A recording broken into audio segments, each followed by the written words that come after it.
Il y a des histoires dans le football français qui font encore mal, des histoires qu'on préfère oublier, des histoires qu'on n'ose pas raconter jusqu'au bout. Celle de Karim Benzema en est une. Un garçon de Bron, dans la banlieue de Lyon, fils d'immigrés algériens, 9e enfant d'une famille modeste. Un gamin qui ne rêvait que d'une chose, porter le maillot bleu de l'équipe de France. Il l'a porté. Il est devenu l'un des meilleurs attaquants du monde. Et pourtant, pendant 6 longues années, la France lui a fermé la porte. Pourquoi? Comment? Et au nom de quoi? C'est l'histoire que nous allons raconter aujourd'hui. Karim Benzema naît le 19 décembre 1987 à Lyon. Son père, Hafid, vient d'Algérie, sa mère, Ouaïda, aussi. Il s'installe à Bron, une commune de l'Est lyonnais, pas riche, pas pauvre, mais réelle, populaire au sens propre du terme. Dès l'enfance, Karim joue au football dans la rue, dans les cours d'école, partout. Il est différent, tout le monde le voit. À 10 ans, il intègre l'Olympique lyonnais, à 16 ans, il est professionnel. Lyon est alors le club dominant du football français. 7 titres de champion de France consécutifs, une machine. Et dans cette machine, Benzema s'impose très vite comme une pièce maîtresse. Il est grand, il est fort, il est technique. Mais ce qui le rend unique, c'est son intelligence de jeu, sa capacité à lire l'espace, à jouer entre les lignes, à combiner comme peu d'attaquants savent le faire. En 2007, à 19 ans, il est nommé meilleur joueur de Ligue 1. À 19 ans, l'équipe de France le convoque, il débute en bleu et tout semble parfait. Tout semble parfait jusqu'à Madrid. En 2009, le Real Madrid débourse 35 millions d'euros pour recruter Benzema. C'est l'été le plus dépensier de l'histoire du football. Cristiano Ronaldo arrive pour 94 millions, Kaka pour 68 millions et Benzema. Beaucoup se demandent s'il va survivre dans cet environnement, s'il va s'imposer aux côtés de Ronaldo, de Zidane devenu directeur sportif, dans ce club qui écrase tout sur son passage. Il s'impose, lentement, puis totalement. Pendant 10 ans, Benzema est le pivot du Real Madrid. 4 Ligues des Champions, des dizaines de buts décisifs. Une complicité avec Ronaldo qui fait la terreur des défenses européennes. Mais en France, quelque chose s'est cassé. Octobre 2015. L'affaire éclate comme une bombe. Mathieu Valbuena, coéquipier de Benzema en équipe de France, est victime d'un chantage à la sextape, une vidéo intime, volée, utilisée comme monnaie d'échange par un réseau criminel. Et le nom de Benzema apparaît dans l'enquête.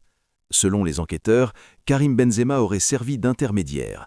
Il aurait rencontré Valbuena lors d'un rassemblement de l'équipe de France à Clairefontaine pour lui parler de cette vidéo, pour l'inciter à régler le problème.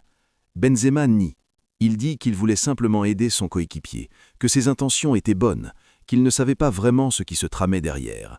La justice, elle, n'est pas convaincue. Didier Deschamps, sélectionneur de l'équipe de France, réagit immédiatement. Benzema est écarté de la sélection, sans procès, sans condamnation définitive, sur la base de faits encore en cours d'instruction. La France se déchire. D'un côté, ceux qui disent que Deschamps a bien fait, qu'on ne peut pas laisser quelqu'un impliqué dans une affaire criminelle porter le maillot de la France, que l'image de l'équipe nationale est sacrée. De l'autre, ceux qui crient à l'injustice, qui rappellent qu'en France, on est innocent jusqu'à preuve du contraire, qui voient dans cette décision une précipitation, une lâcheté politique, voire autre chose. Benzema, lui, accuse Deschamps. Dans une interview explosive, il lâche une phrase qui va trembler tout le football français. Il dit que le sélectionneur a cédé à une pression raciste d'une partie de la France. La déclaration provoque un séisme. Deschamps porte plainte en diffamation. Benzema s'excuse, partiellement, mais le mal est fait.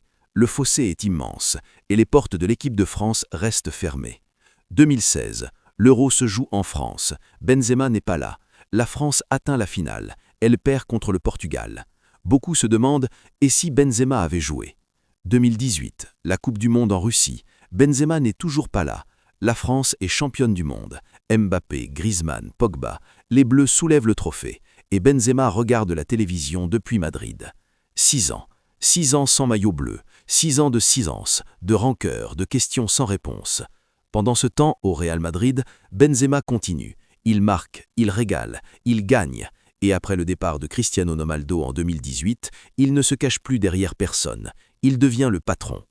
La saison 2021-2022 est sa saison, peut-être la plus grande saison individuelle d'un attaquant depuis des années. 37 buts, toutes compétitions confondues.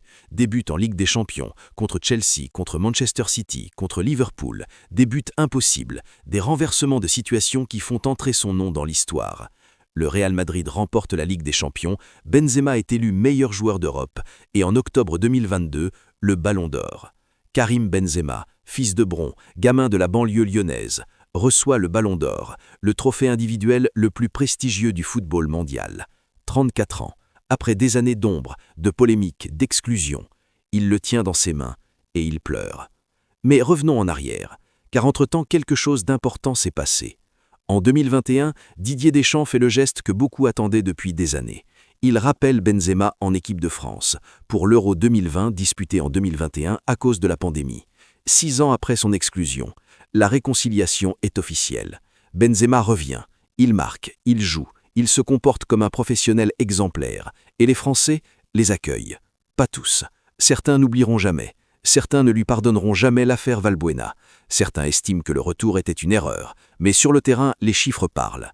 La Coupe du Monde 2022 au Qatar arrive. Benzema est dans le groupe. Il s'entraîne avec les Bleus. Et puis, la blessure. À la veille du premier match, il se blesse au quadriceps. Il doit rentrer à Madrid. Il regarde une nouvelle fois l'équipe de France jouer sans lui. La France atteint la finale. Elle perd au tir au but contre l'Argentine de Messi. Le destin de Benzema avec la France restera à jamais inachevé. En octobre 2022, il est condamné par la justice française.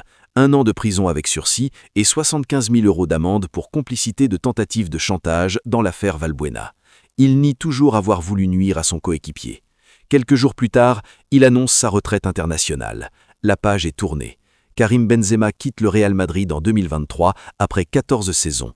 Il rejoint Al-Ittihad en Arabie Saoudite. Un contrat pharaonique, un dernier chapitre doré financièrement, mais loin des projecteurs européens.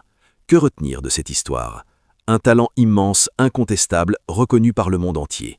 18 ans de carrière au plus haut niveau, 5 Ligues des Champions, un Ballon d'Or, mais aussi une affaire judiciaire qui a gâché des années de carrière internationale. Des accusations graves, une condamnation, des mots blessants dans les deux sens, un fossé entre un joueur et son pays natal qui ne s'est jamais vraiment refermé. Karim Benzema a tout eu, la gloire, l'argent, la reconnaissance mondiale. Mais la France lui a toujours coûté quelque chose, et lui à elle. Karim Benzema, numéro 9, Ballon d'Or 2022, le joueur que la France a rejeté et que le monde entier a couronné.